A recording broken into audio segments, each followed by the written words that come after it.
Good morning, everyone, on this very wet and windy morning. I'd like to welcome you all just to day 2 of Construction Safety Week. On a personal level, I suppose it's a week I look forward to every year, just being involved in the HSQE department, where we would get information from the CIF that they had gathered across the industry over the last 12 months, and they would be looking at ways of improving safety across the industry. So they would feed back information to all the contractors, probably from around August time on, with a view to working towards this week. Once we get to this week, then it's not a 1 week out of 52. I suppose it's a week for everybody to reset what they're doing and relook at safety as a whole and try and take our learnings from this week into the full year.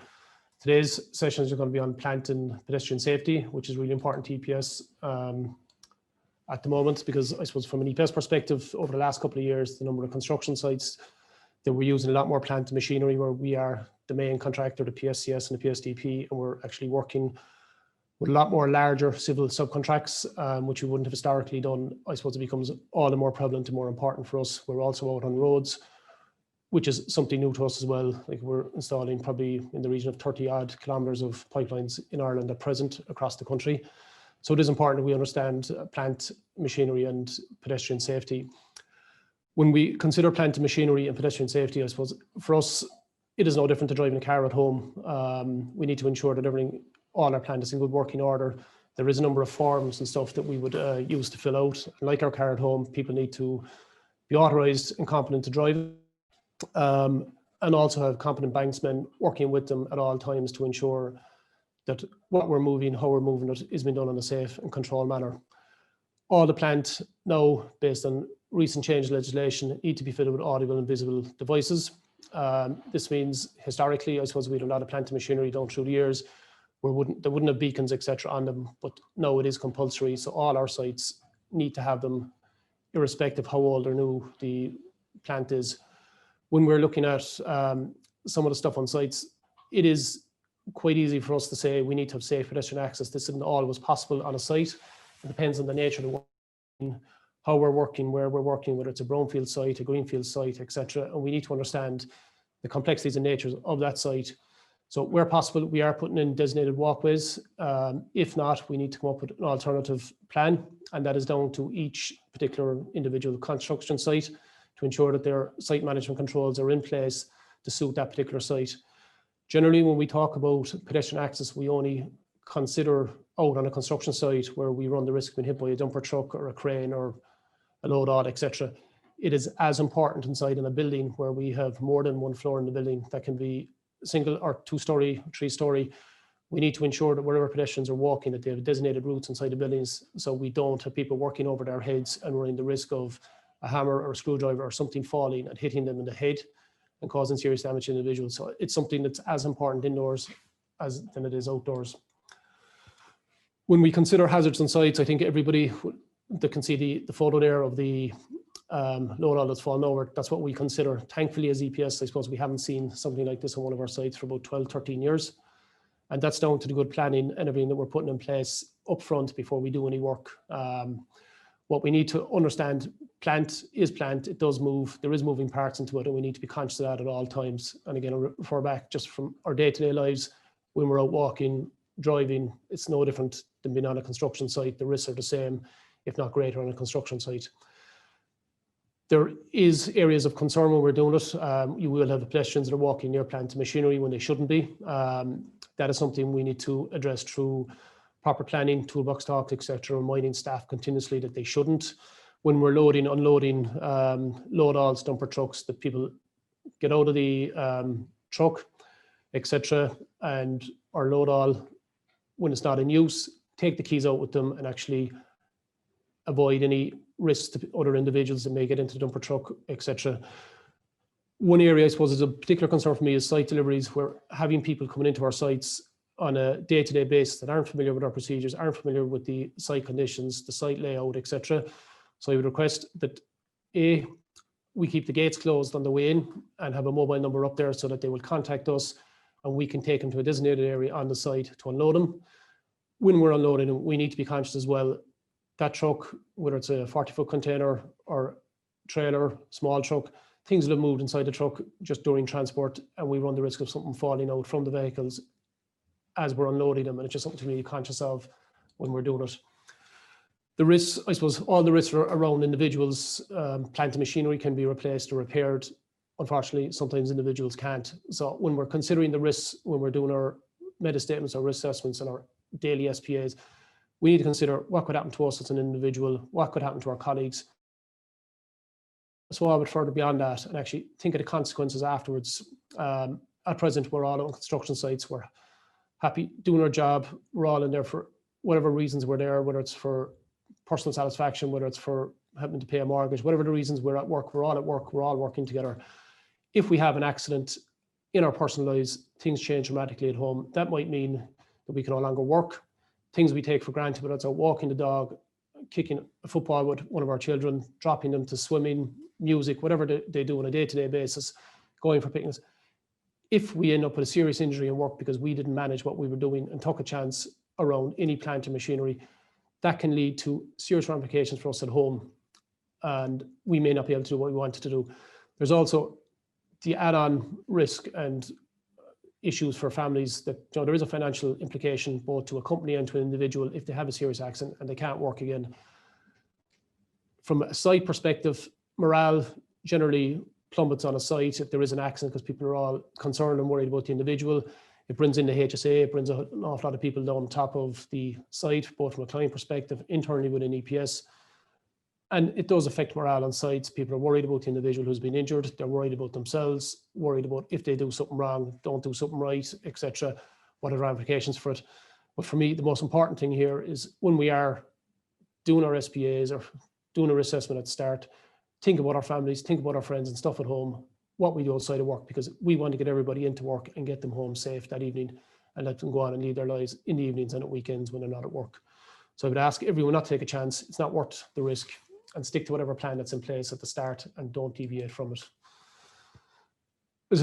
In order to help with that, I suppose some of the controls that we would use in our sites start with the gate when we come in. We must control access and egress into the site. That means keeping the gate closed, having a mobile number up on the gate for people to contact.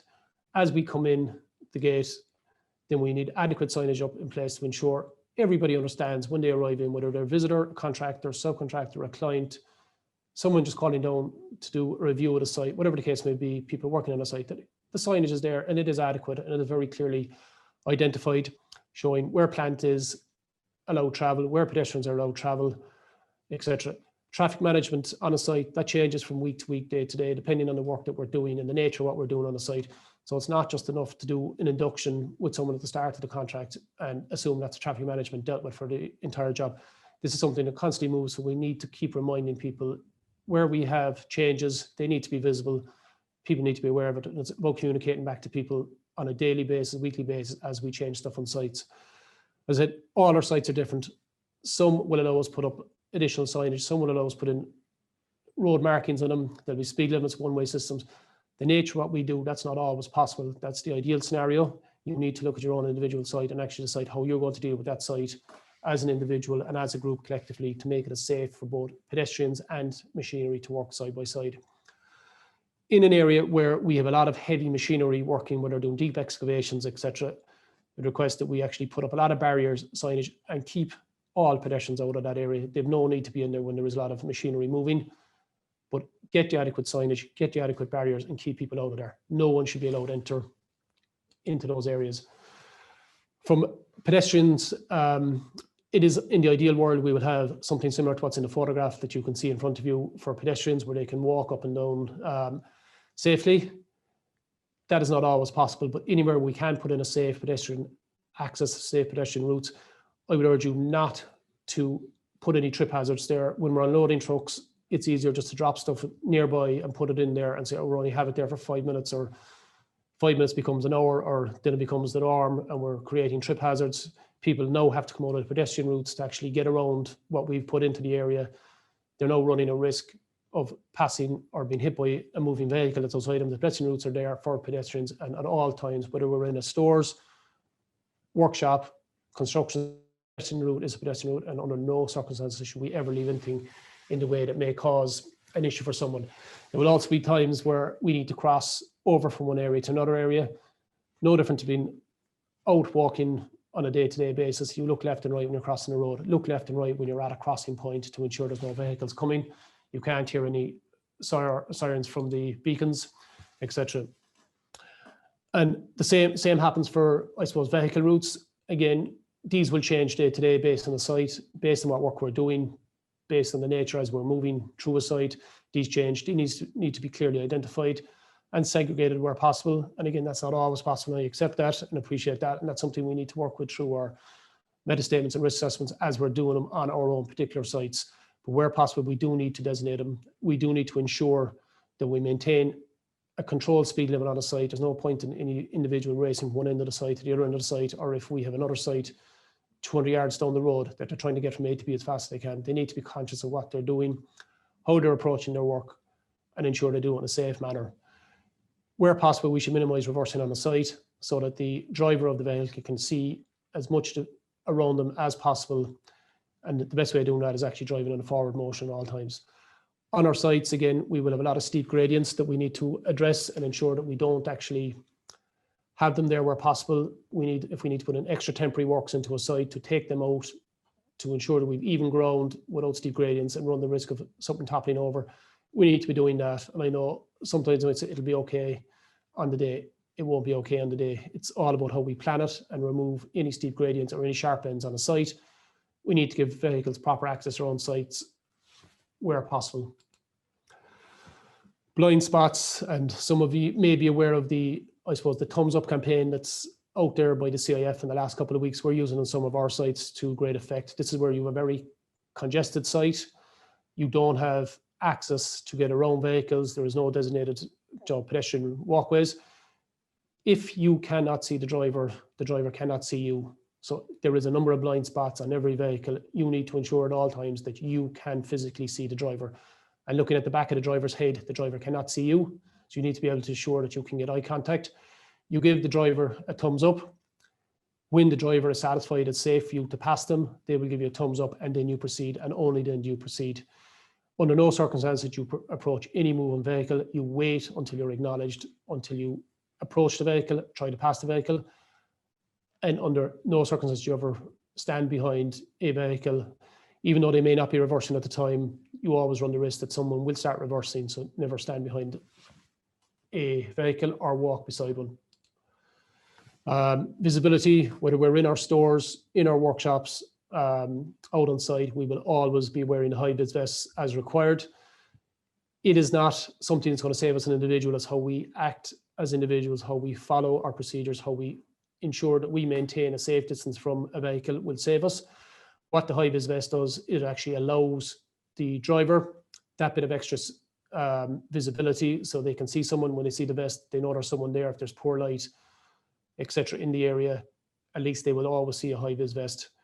If we are working in areas where it's not well lit, we need to ensure it's well lit, whether that's either through task lighting or through lights on the vehicles that we're using. And again, as we're coming into the winter months, the days are getting shorter, the weather is deteriorating, and we need to ensure that the driver can't see everybody, and they can only see everybody if they physically have enough visibility around them, and lighting helps that.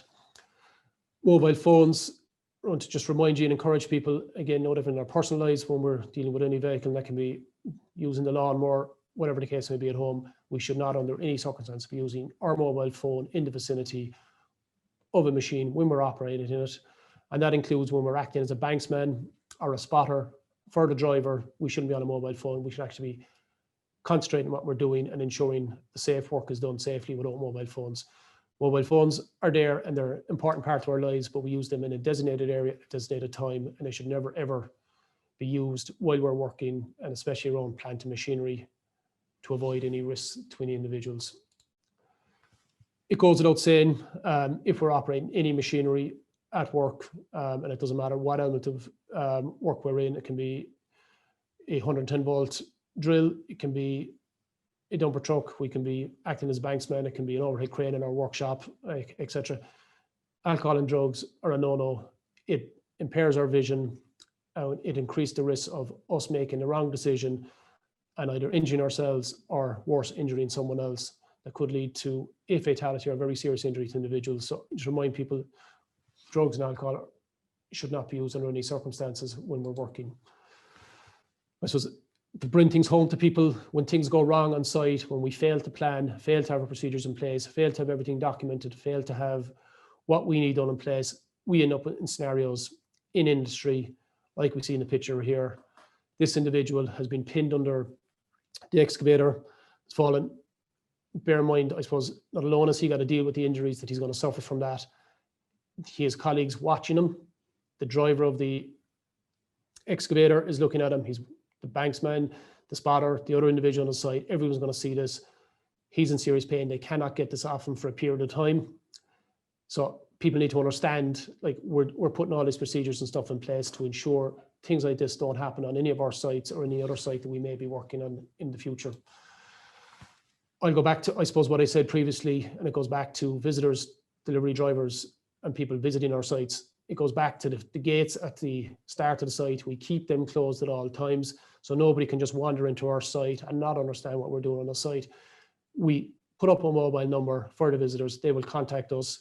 We bring them in. We do an induction of them. We stay with them, and we ensure that they only go in designated areas. If we leave someone onto our site, irrespective of what signage we have, what procedures we've in place, if they're left walk onto that site on their own, we run a risk of them being hit by a moving piece of plant, not walking in designated walking area, etc. So it is important we keep the gates closed, put a contact number up there, and let them come and talk to us, and we accompany them around the site.